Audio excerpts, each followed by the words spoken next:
হরে কৃষ্ণ, রাধে রাধে বন্ধুরা, কেমন আছো সবাই? ভালো আছো তো?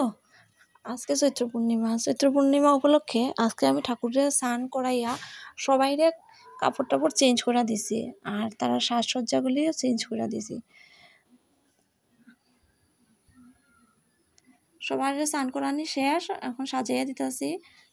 স্নান করার পরে আমি সবাইরে সাদা কালারের কাপড় পরাইয়া দিছি। সবাইরে যখন একই কালারের কাপড় পরাইয়া দিই তখন দেখতে খুব ভালো লাগে।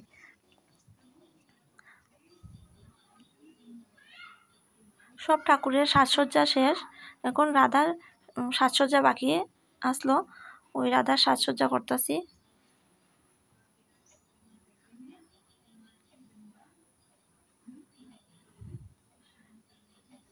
ঠাকুরের সাজানির পরে ভোগ লাগাইমু।